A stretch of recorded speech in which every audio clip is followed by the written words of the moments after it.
Hey, it's Jordan. Delighted to be joined by Charles Booker, Kentucky primary candidate. Quite the momentous, I guess you could say, evening right now on the eve of what we expect to be final results. I'm sure your campaign's hearing different things. The last that I heard, the Associated Press reported you were up by 20 votes at 3 o'clock Eastern. Is that what your campaign is hearing as well, Charles? Well, first of all, thank you for having me. And yes, this is like Christmas Eve. We're waiting to open the big prize, which is a chance to finally get rid of Mitch McConnell. And the numbers are steadily coming in, and it is very close. A lot of it is going to come down to what areas like Jefferson County, where I'm from, how they perform, and some of the places across Kentucky that are Democratic strongholds. But I'm so proud of the work we've done, the support that we've built across Kentucky and rural parts of Kentucky, places where, they were like, well, Charles, you're a black man. They're never going to vote for you there. We have, overperformed and built an incredible coalition. So I'm excited about tomorrow, and I like our chances. Obviously, there's been a lot of talk about the Black Lives Matter movement and how that's propelled you. But you've been performing, obviously, you have Louisville and Lexington, which are strongholds. But you, so far, have been performing well in other areas outside of Louisville and Kentucky. What do you think was the breakthrough? Was it the Black Lives Matter movement propelling you? Or is Kentucky becoming a little bit more progressive than we think, because Bernie won Kentucky 4 years ago during the primary, and there are pockets that are becoming more progressive as economic inequality, healthcare become bigger issues? Yeah, I think that there's a reality here, and yes, the national narrative is catching up and seeing, a lot of voices speak up across Kentucky that have been counted out.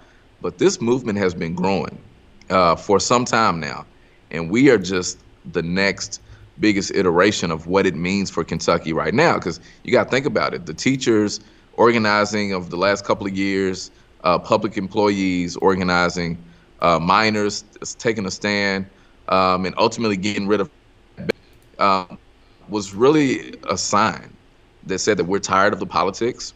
And I think you're right. Seeing so many Kentuckians facing the absolute bottom has lit a fire in us that if we don't stand now, we know it can get worse. We know that more of our loved ones can die.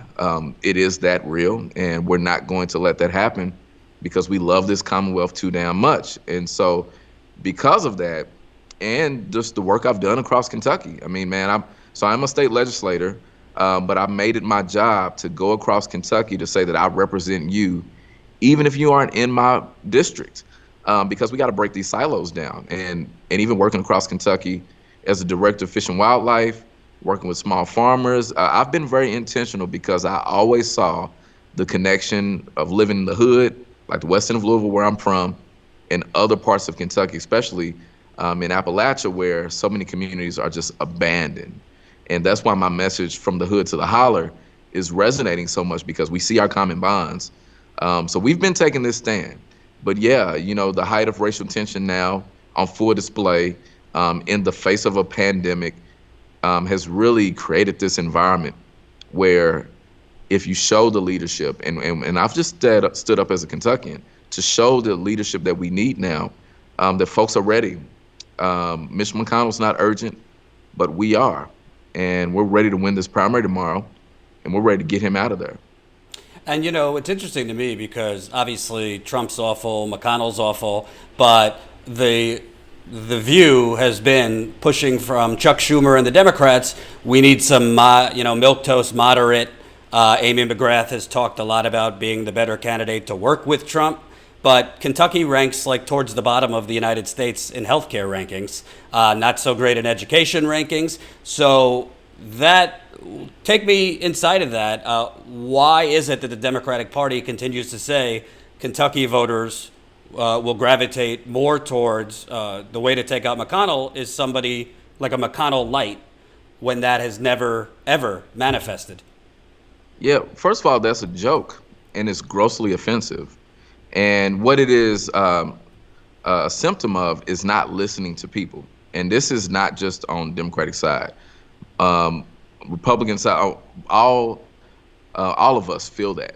No one cares what we think. No one sees us. No one hears us. They talk at us. They talk about us. They tell us they know what's best for us, but they never pay any attention to the challenges we face.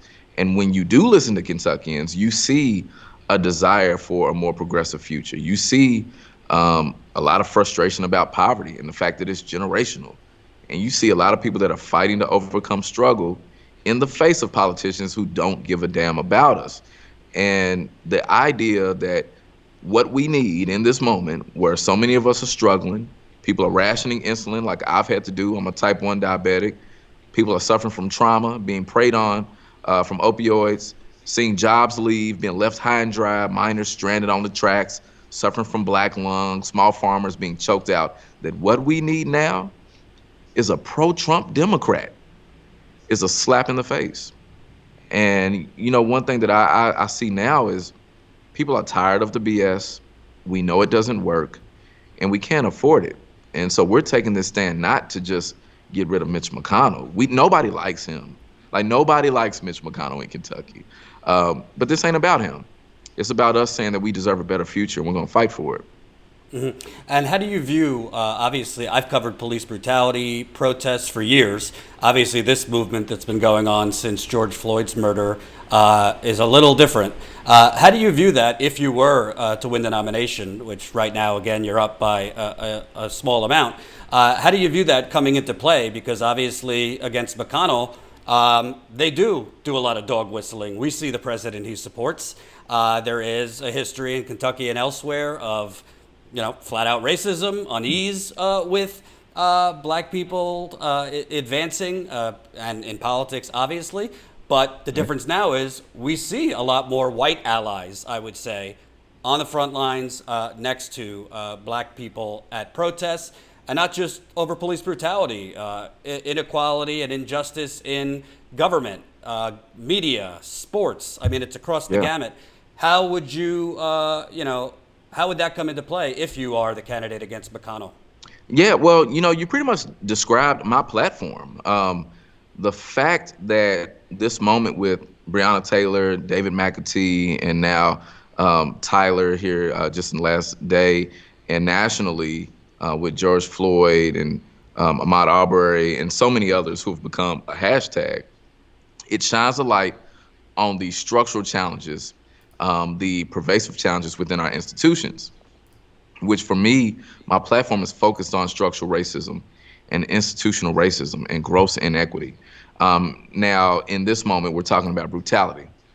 And the reason why it's important is because what I'm making clear, and what so many Kentuckians are seeing and realizing, which is why they're rallying behind me, is that there is a truth here, that because of institutional racism, because of structural racism and inequity, people that look like me or come from where I come from, the wrong side of the tracks, don't have a lot of money, we can be seen as a deadly weapon before being seen as a human being, and that justice may not account for our humanity.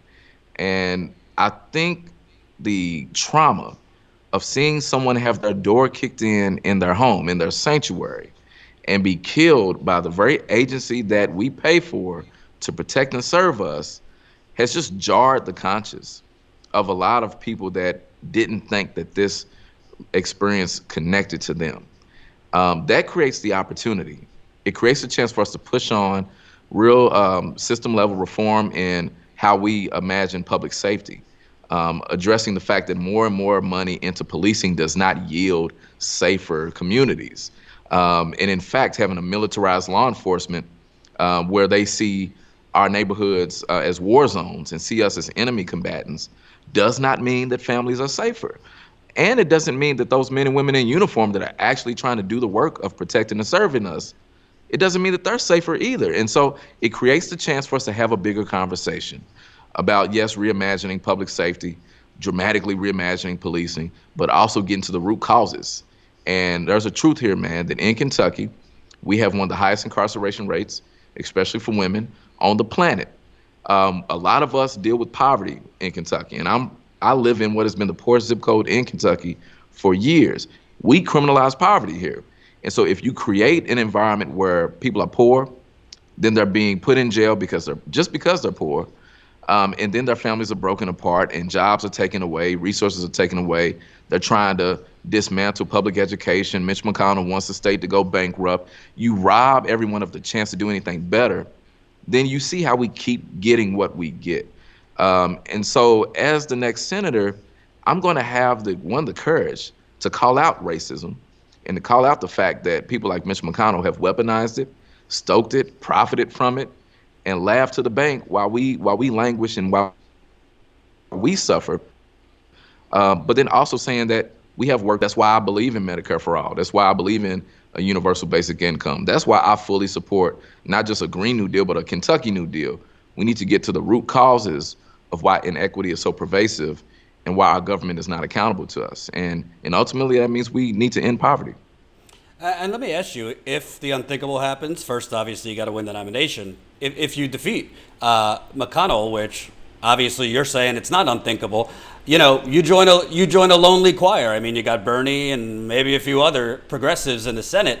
I think there's another kind of violence going on here, and that is the banks, the lobbyists, the revolving door. You see all these banks putting Black Lives Matter in their windowsill, Amazon putting out messages, but day to day, their practices against black people, brown people, indigenous people are part of that poverty that black people are dealing with, brown people are dealing with, now more white people are dealing with.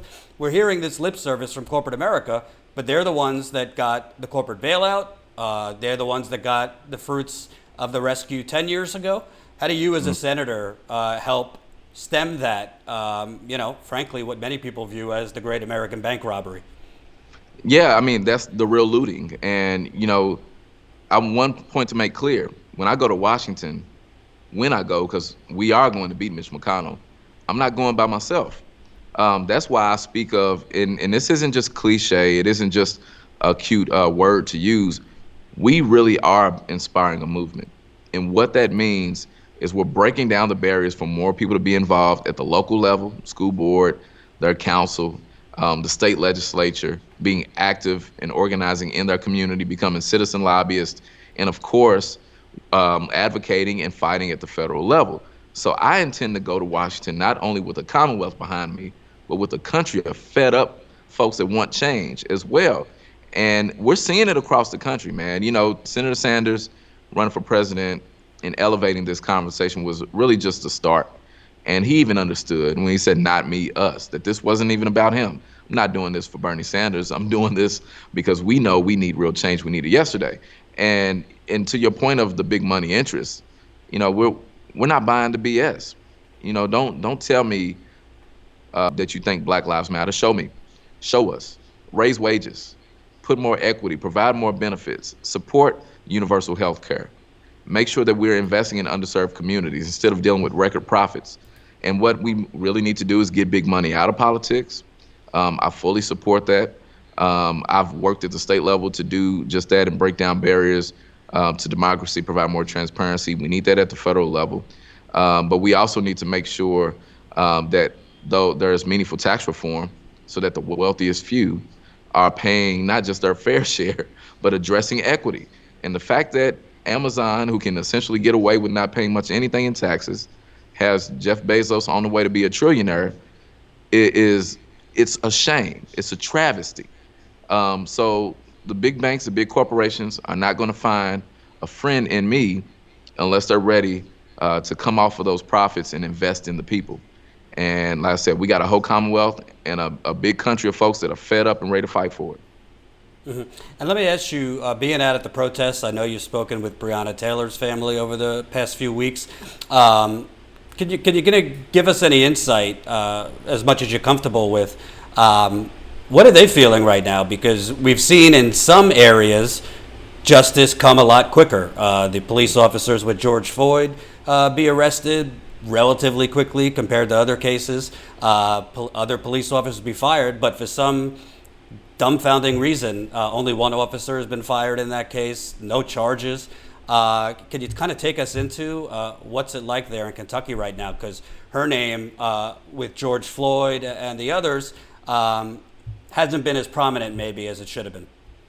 Yeah, first I'll say that this has hurt an entire community. And I think about Miss Palmer, Brianna's mom. I think about Kenneth, who stood up in the middle of the night to protect the woman that he loves, to see her snatched away by law enforcement. And Brianna was really close to my family. She was good friends to my cousin, TJ, who was murdered on Easter Sunday. And we're dealing with a lot of trauma. But what we are showing now is a whole lot of resolve. You are seeing a Commonwealth that is inspired and not going back and not sitting down. And we're taking on the bureaucracy. We are taking on the structural challenges that have allowed essentially our law enforcement to have absolute immunity. And because we are taking on those challenges and fighting back, you've seen the Louisville Metro Council ban no-knock warrants. And you're seeing a concerted push from the community now to make sure that those contracts for law enforcement are renegotiated this year so that the next time any incident comes up, there can be immediate accountability. And we're putting pressure on our local leadership. They're putting pressure on the mayor to be responsive, on the governor to be responsive. And so what we're seeing now is a fighting spirit. And it's translating in my campaign because that's been my platform and because the people of Kentucky have seen me stand on the front lines. I was hit with tear gas myself. And as much as it hurt, I knew that we couldn't back down. Kentuckians are showing the type of resolve we need to win, and that's why we will win.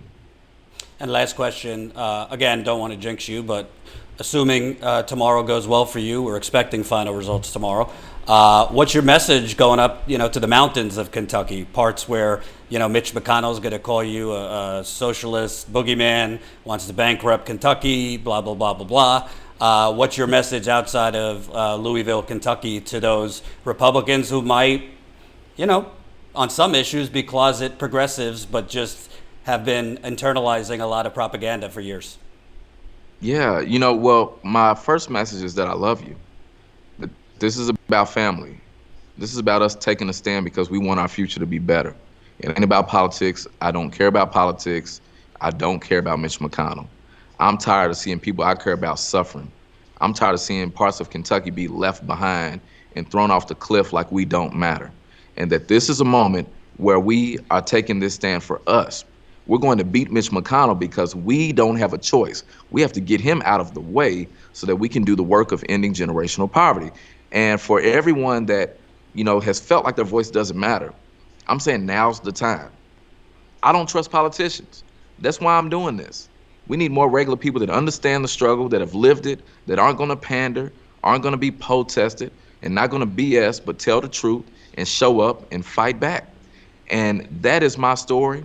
That's what I've learned through my legacy of Kentuckians fighting for desegregation, fighting for change, standing on the picket line. And I know that it works. And through faith, my mom always told me, if you have a little bit of faith the size of a mustard seed, you can speak to a mountain. That mountain has to move. It's time for Mount McConnell to move, and we're going to do it.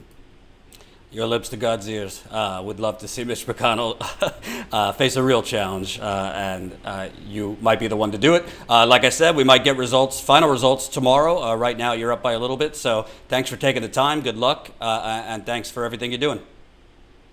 Thank you, brother. Thank you for elevating this. Check in tomorrow. We'll have some good news for you. All right. That's Charles Booker. Thanks, Charles. So that was Charles Booker. Can't think of better timing on that. If you missed it, the Associated Press, different outlets have different numbers, but the Associated Press right now has him up literally 20 votes. 20 votes. In the Kentucky primary. There are other areas expected the full absentee ballots to come back tomorrow. All counties have till 6 o'clock Eastern tomorrow to get results in. I don't want to pretend to be an expert in Kentucky politics or counties, but from the research I've done, a lot of the counties' absentee ballots that are not completely back are favorable to him, whereas McGrath's counties that tended to be favorable to her are already back. It's going to be very close. I do not know Kentucky recount laws, but right now does look like possibly there would be a recount if it was this close, but who knows what's going to happen tomorrow. So we're expecting all those results back tomorrow, so I'm glad I could finally interview Charles on the eve of that. Listen, I think actions speak louder than words. From what I've researched, he's been on the front lines, not just when he's been running for office, but before he was running for office. I think a lot of people in Kentucky, not just because of the Black Lives Matter movement, but because he really comes off authentic in the same vein as Bernie, AOC. You don't really feel when you're listening to him like he's just giving you political talk. You just feel like this is who the guy is. So we'll see, because Kentucky, honestly, has got a lot of poverty. Yeah, it's a red state, but not so great in terms of healthcare outcomes. Education system ranks towards the bottom, among other things. So we will see. If you're new to this channel, press the subscribe button, status quo. If you haven't seen us before, thanks for the super chats. Big Chungus, $5. I love that you're interviewing Charles Booker. I donated to him so we could defeat McConnell, a real progressive we need. And let me tell you something, McConnell is praying that it's Amy McGrath, because he knows he won't have to pay much attention if it's Amy McGrath. He will dust off the old playbook he used against Allison Lunder Grimes and other neoliberal Republican lights that he has faced in the past. Charles Booker, a little more unpredictable. You don't have an exact playbook to beat Charles Booker. Not guaranteed that Charles Booker would win, but it's not as easy as facing your, cardboard cutout corporate Democrat, which Amy McGrath most certainly is. I mean, you listen to her answers. Why weren't you at the protests? Standing with black people. Oh, doing some things with my family that weekend. Oh, there's a pandemic. Obviously, she twisted herself into a pretzel when she first came out in terms of whether she would, whether she would have voted for Brett Kavanaugh. So there's just no authenticity there. She's listening to pollsters, listening to the Schumer and Senate Democrats who poured in $41 million to her campaign. They have outspent Charles. I mean, I don't know the exact numbers, but literally he probably brought in a tenth of that, if that, compared to all the money that Chuck Schumer was bringing in. And I covered this on Friday. Thank you for the super chat, Stacy N, $10. Way to go, Jordan. I'm so proud of Status Quo. Not everyone gets an interview with Charles Booker. Why, thank you for that. Thank you, Seth Peterson. I saw $50 from you. As a reminder, keep it coming in our GoFundMe. We're trying to raise money before we hit the road again later this week. I also, if you're not following us on Twitter, get going. Follow us at Status Quo's Twitter. Makes a big difference, at Status Quo. But I think Charles Booker, if he beats McGrath, has a real shot. I think Mitch McConnell hasn't had to have a competitive primary in a long time. I think Charles Booker, the contrast is so much better with Charles Booker compared to an out-of-touch, plutocratic guy who's in his late 70s. And I think Charles Booker, honestly, seems more connected to the Kentucky electorate now than somebody like Amy McGrath. So we will see what happens, and obviously we'll be in touch with him. As part of the road trip we're planning, we're thinking we might end up in Kentucky, because obviously there's been protests going on in Kentucky through Black Lives Matter, justice for Brianna Taylor. So we definitely are going to try and hit Kentucky later in the week. If you don't know, we're trying to gather and book interviews for a reporting road trip focusing on the COVID depression. So we'll be in the field later this week. Right now, tentatively, Pennsylvania, West Virginia, Ohio, but we really don't know. We got to look at the map, also see where COVID cases are increasing the most, because we definitely don't want to be going anywhere where it's a hot zone. But we appreciate Charles speaking to us. I want to do a couple other stories, and 533 people watching right now. hit that like button if you haven't.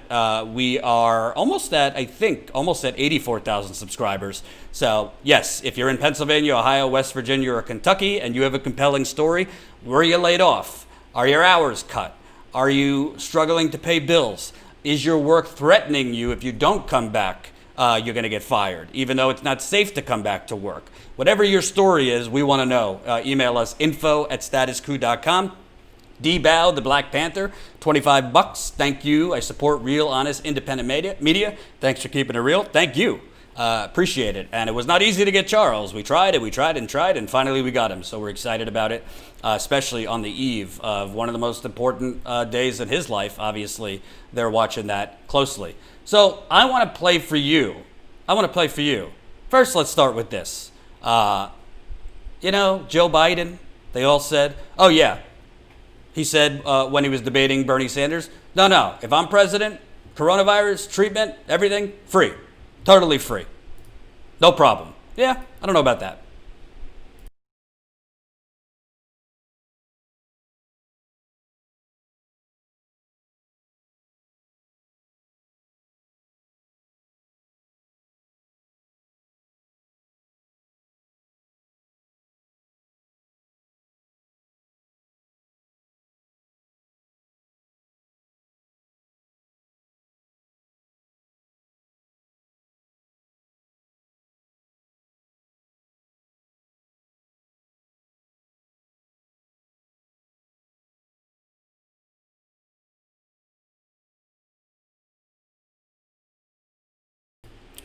Well, thank God.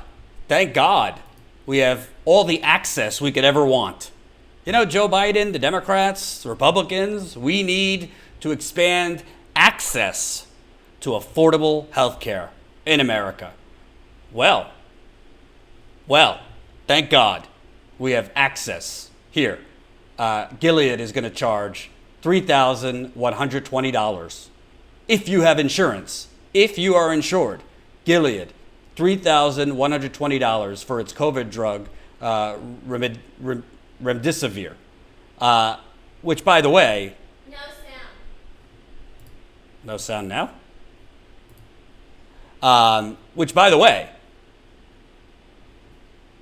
we, the taxpayer, paid for the manufacturing of that drug. We, the taxpayer, paid for the manufacturing of that drug by the tune of $70 million grant. $70 million grant paid for the research for that drug that has been proven successful in a lot of COVID patients. But if you want that drug when its bulk manufacturing is out, yeah, well, you're going to have $3,120. That's if you've already met your deductible for your private health insurance. But wait a minute. I was told by Joe Biden, I was told by the Democrats that it's all good. Coronavirus treatment won't cost you anything. Coronavirus treatment won't cost you a thing. This is how empty our politics has become. There is zero chance, by the way, that vaccine is going to be completely free. Yes, there was supposed to be sound in the clip. I don't know what happened. I'll figure it out.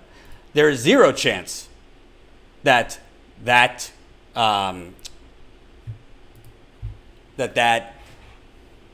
will be free.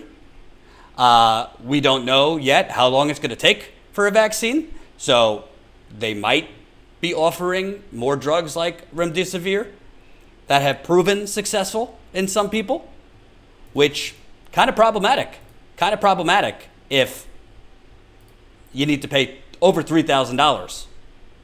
Over $3,000. You got that money? Meanwhile, we've given $4 to $6 trillion to banks, to Boeing, to multi-billion-dollar corporate conglomerates.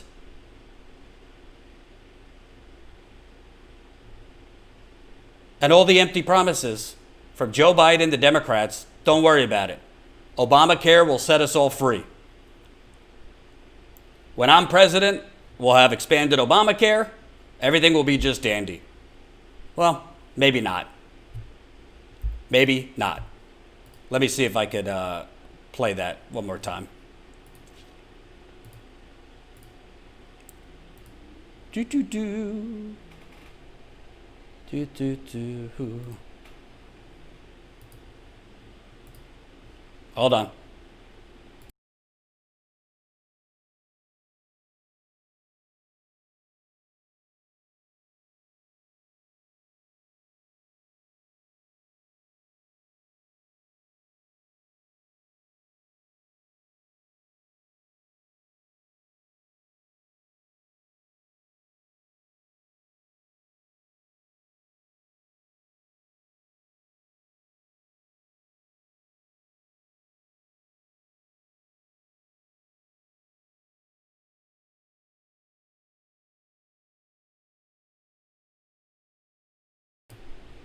I hope that sound still no? Jesus. All right. Basically, what they were saying is for industrialized countries, I wonder why that is. For industrialized countries, it's 30% less. 30% less for industrialized countries. For America, it would be 30% more. Why? Because we have this bureaucratic nightmare, which is the for-profit healthcare system. And for-profit vultures screwing with our system. That's why. It is absolutely insane. And think of how many people, if remdesivir is proven to work better before a vaccine than others, that are simply not going to get it. You have $3,200 with health insurance for remdesivir? I don't think so. It's absolutely insane. Absolutely insane. Trump's not going to do anything about it. Here's Robert Reich. As Gilead charges $3,120 for its COVID drug, remdesivir, remember that the drug was developed with a $70 million grant for the federal government paid by you, the taxpayer. Once again, Big Pharma is set to profit on the people's dime. Oh, by the way, he also brings up, brace yourself, the wave of evictions and foreclosures in the next 2 months will be unlike anything America has experienced since the Great Depression. And unless Congress extends extra unemployment benefits beyond July 3rd, we're also going to have unparalleled hunger. If you don't know, all of those, hold on.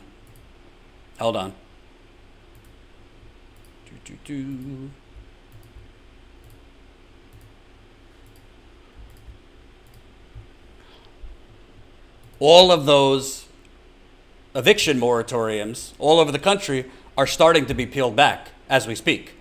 So you're seeing in New York and other places, landlords are already threatening, we're going to take you to housing court. I have heard from some people that they're being thrown out, even though they're not supposed to be. We're hearing from Trump and the Republicans, the only thing they'll do is a payroll tax cut. A payroll tax cut. They're not going to do any more extended unemployment benefits, even though the majority of Americans haven't even gotten their unemployment benefits. Well, how does a payroll tax cut help you if over 45 million people who have filed for unemployment are no longer on the payrolls? Does that make sense? Does that make sense to you? We're going to have a payroll tax cut? Thank you for the GoFundMe, Anonymous. 50 bucks from Anonymous. Kelly Elaine, 20 bucks. Alita, 20 bucks. Keep it coming in the GoFundMe. We are now, what is that? $576. $576 away from 111,000 raised. The ultimate goal being 120,000. So they are, from what we see, there is not looking like there's going to be an extension of unemployment. From what we see, it's not looking like there's going to be another $1,200 check, which was a joke in the first place, a payroll tax cut, even though 45 million people are no longer on the payroll. By the way, Republicans and some Democrats love payroll tax cuts because it's a way to look like you're helping the people, but it also screws Social Security, since Social Security payroll tax cuts fund Social Security.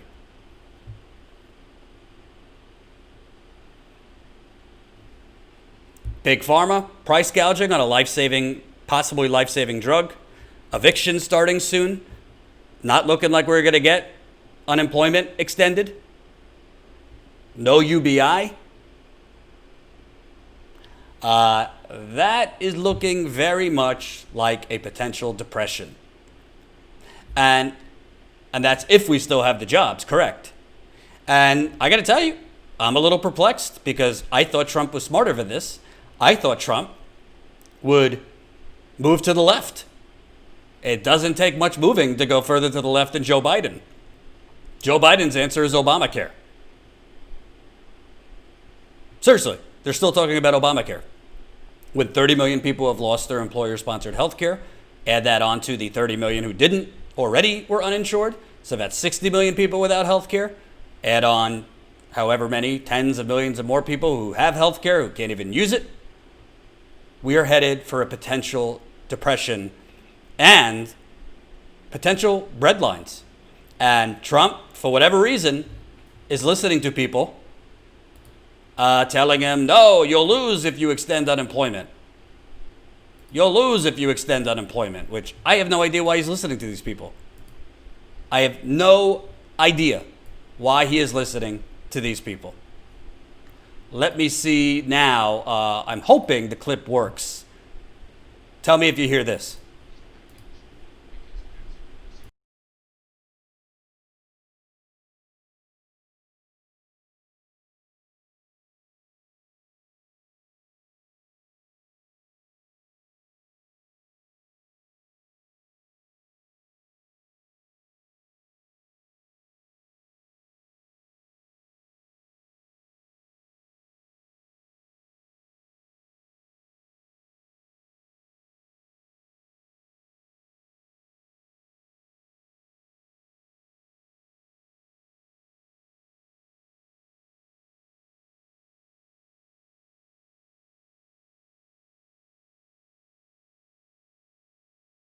Strange. I don't know why all of a sudden it's not working. It's all right. I'll figure it out. But what Stephen Moore, who, if you don't know, Stephen Moore is, where do you even begin with Stephen Moore? Stephen Moore is about as right-wing as they come. Never, ever met a tax cut he didn't like for rich people. Never, ever met a tax cut he didn't like for corporations. Never, ever met a tax cut that he liked for working people. And he is saying if Donald Trump extends unemployment, that is why he will lose re-election.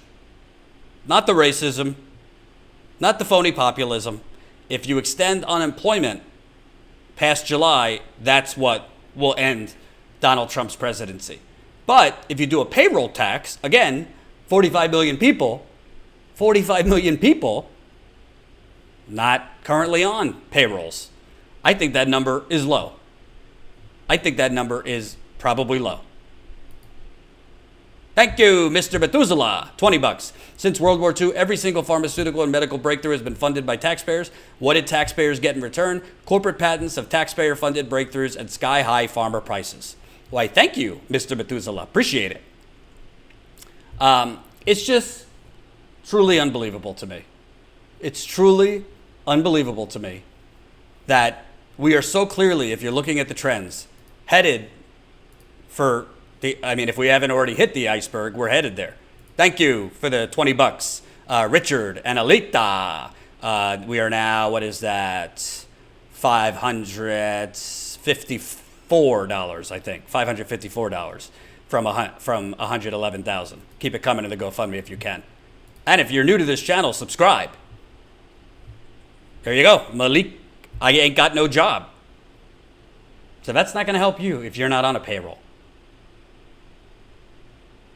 It's utterly insane. It is utterly insane. There are no jobs right now. I can't tell you how many people I know that are looking for a job right now, can't find it, master's degrees, some of them. Because think about it, even companies that are open right now, you think they're expanding with all this uncertainty? Do you think they're hiring up with all this uncertainty?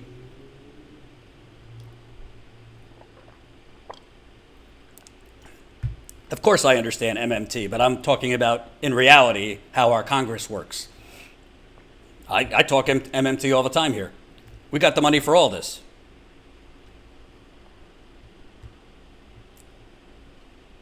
Lena Dell hates the clock, $20. Thank you. Did I miss any others? NBW Doughboy, $2. I just got tested today. That test is bullshit. Really? Why is it bullshit? Michael Williams, $20. That's assuming remdesivir works. Have it in 5 years. It doesn't have a side effect of giving you a third big toe growing out of your forehead that's cancerous. Jesus. It is assuming it works. So far, it's been shown to work with a lot of COVID patients. But the third big toe growing out of your forehead, if you know something and that's possible, please email me, info@statusquo.com. That would be one hell of a story to break, Michael. Thank you for the $20.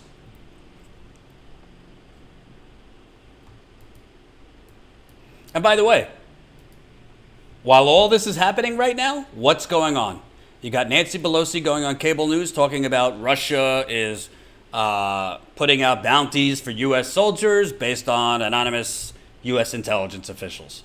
You got MSNBC, CNN reviving Russiagate just when you think it's dead or at least taking a vacation. They bring back Russiagate. I covered this yesterday. Is it possible Russia is trying to kill American soldiers? Yeah, just like we've tried to kill Russian soldiers, Syrian soldiers, Iranian soldiers.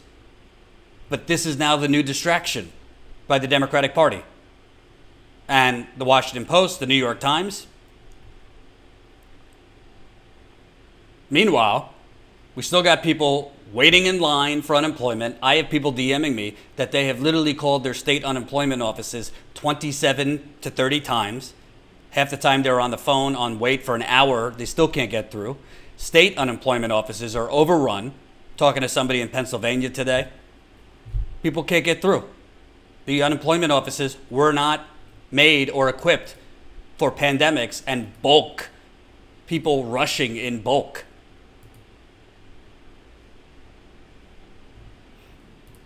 Truly unbelievable. Now, if you're new to Status Quo, real quick, I want to show you a little bit of what we do in the field and what we plan on doing for our road trip coming up at the end of this week. We're taking a road trip, East Coast, Midwest, tentatively titled, The New COVID Depression. Here's what we have done so far in 2 years. We go out in the field. We've been all over this country in the last 2 years. Standing Rock. I've been with you. I've been with you since Standing Rock. Wow, you got me on right now. We're doing it, baby. We're going to South Bend. It's time you show the real Mayor Pete. In 100 days, they tore down 1,000 houses in 100 days. Thank you, whether it's Standing Rock or Flint or everything else you do. You know, you guys, it's not even like watching news. It's just watching truth, you know. It's not me and you, Jordan. It's the ruling class. It's David Koch. It's the Walton family, Jeff Bezos, Elon Musk. It's them, not us, that benefit from these illegal offensive wars. Come on over here. Whoa! We're here at the Bellagio in Las Vegas, and you are going to see live the actual caucus process. We are here. We go out in the field, and we give the microphone back to the people. Yo! Cool! I know who you are, yo! How you doing, man? You the man, yo!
that was Doug Scala.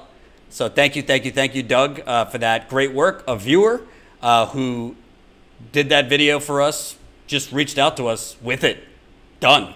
And I literally had no edit for him. It was amazing. So viewers are part of the coup community. So thank you, Doug Scala. I'm sure we will be doing that for you. I'm sure we'll be doing more of that as we go, for sure.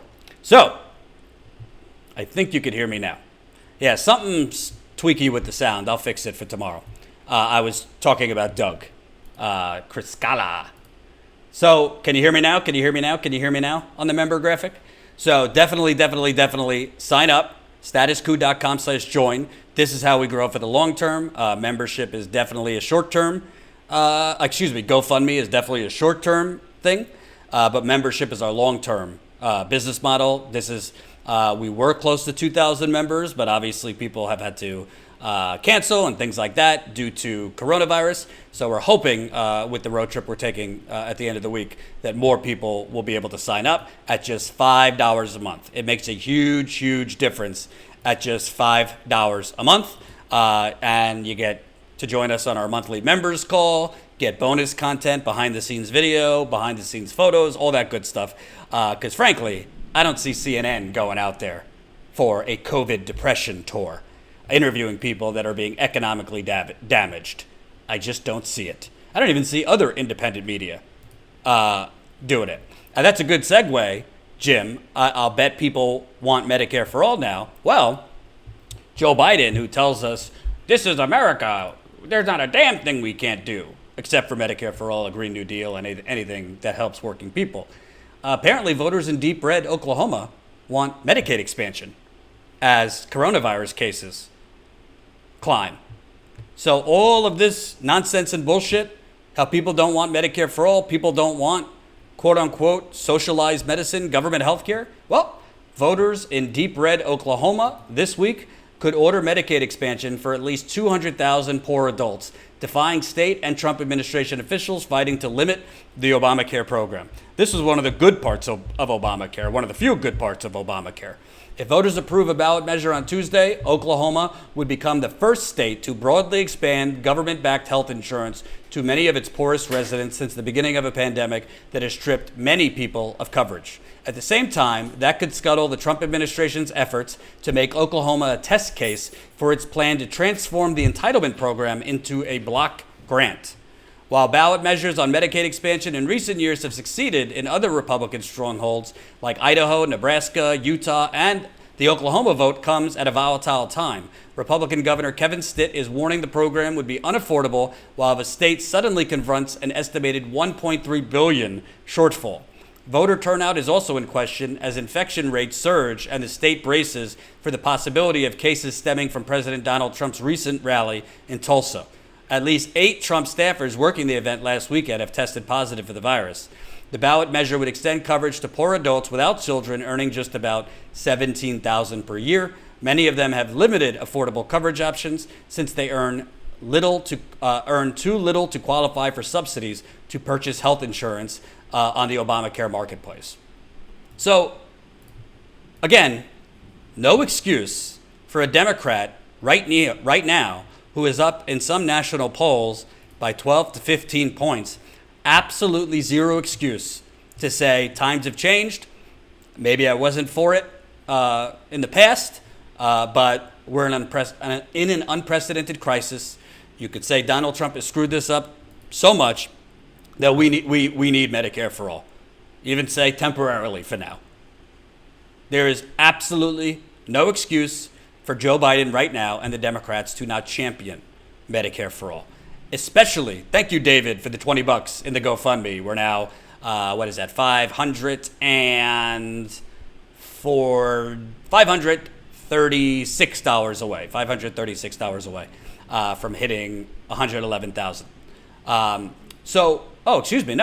That is, yes, 536. Not good at math. Especially now, there's a lot of Republicans that are losing their job in healthcare. There's a lot of neoliberals that are losing their job in healthcare who might have not originally been for Medicare for all. a lot of libertarians, a lot of people who were originally not on board for Medicare for all, thought the voting base, thought the general election base, it was a stone too far. Well, at least in Republican states, they're all for Medicaid expansion.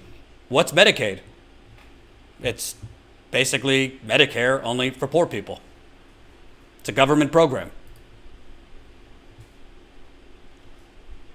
And we saw, at least in the Democratic primary, even red states, Mississippi, I'm talking to you, Oklahoma, all these states were for Medicare for all. I wonder in that Obama-Biden fundraiser, the Hillary Clinton Biden fundraiser, now Pete and Hillary are doing a fundraiser together. That should be must-see fundraiser. Wonder how many big pharma executives are on those Zoom calls. Absolutely outrageous. $534 away? Thank you. I really need somebody to do the math for me. I did fail math. $534 away from $111,000 raised. Thank you to everybody who's been contributing. Really, really appreciate it.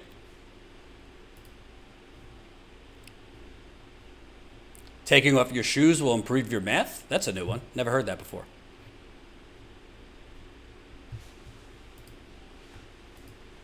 So we'll see. As I said yesterday, and I've been saying right now, it seems like a comatose Joe Biden could and will beat Donald Trump if the election were held today.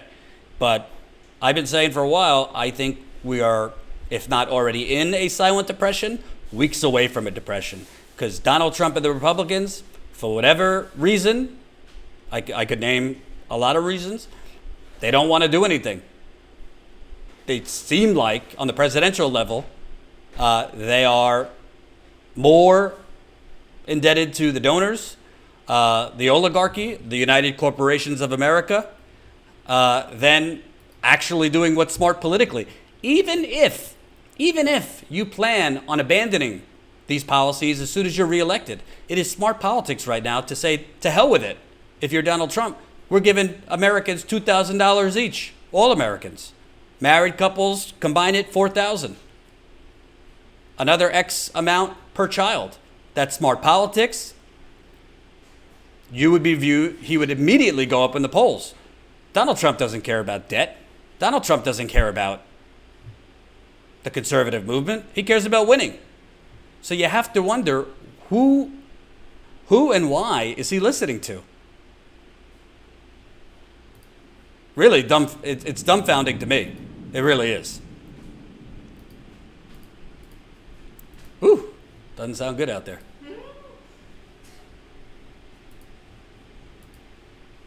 All right, before I go, let's take a couple questions, comments, concerns.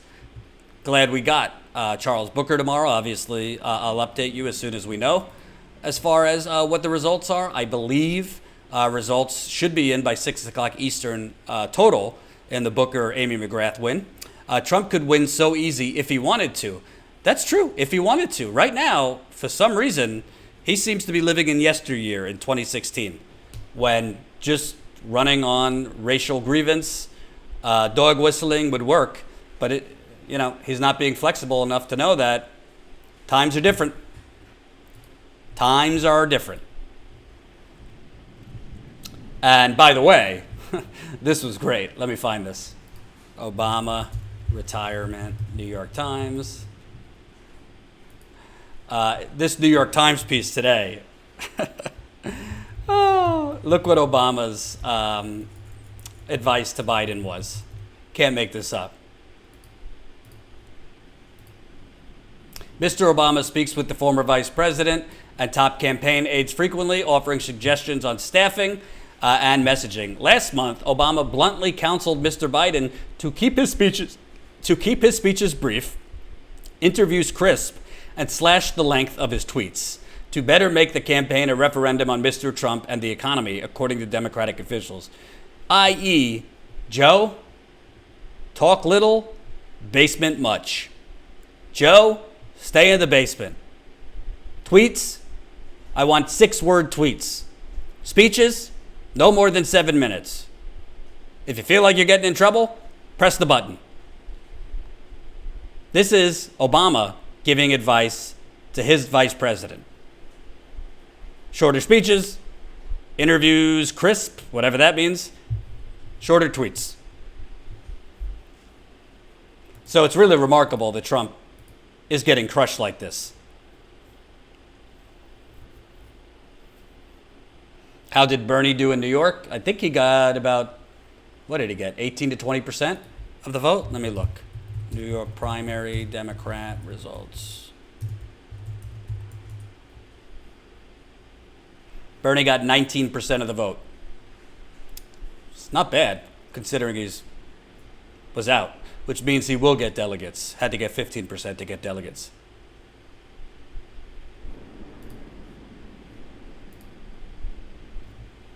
Soul of this nation. That's right. This is elder abuse. Well, be on the lookout. Be on the lookout for his vice president, because that might be the de facto president. Right now, I don't know. Right now, it seems like Tammy Duckworth, Illinois senator, a veteran, lost her legs during her service. I'm seeing a little bit more buzz about Tammy Duckworth. So we'll see. All right, before I go, one more reminder. Send us your stories if you're on the East Coast, Midwest, Southeast. Send us your stories so we could definitely reach out to you. Our road trip will be later this week. We will not interview you if you're not wearing a mask, and we will definitely be doing interviews outside. Right now, our path probably goes through Pennsylvania, West Virginia, Ohio, Kentucky, but who knows? We'll see. We're monitoring day by day where the hot zones are for COVID, and we will adjust accordingly. We want to know your stories. Have you been laid off? Have you spent hours trying to get your unemployment?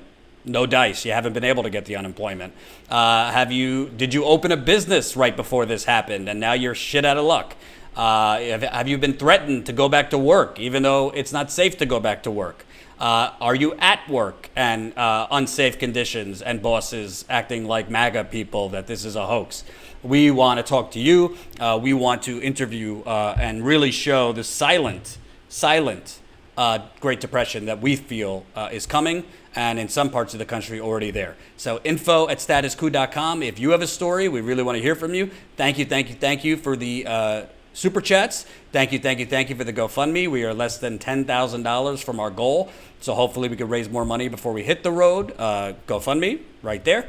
Also, make sure you're on our text list, because we're going to be texting you when we're live. YouTube does not always notify you, so text COUP.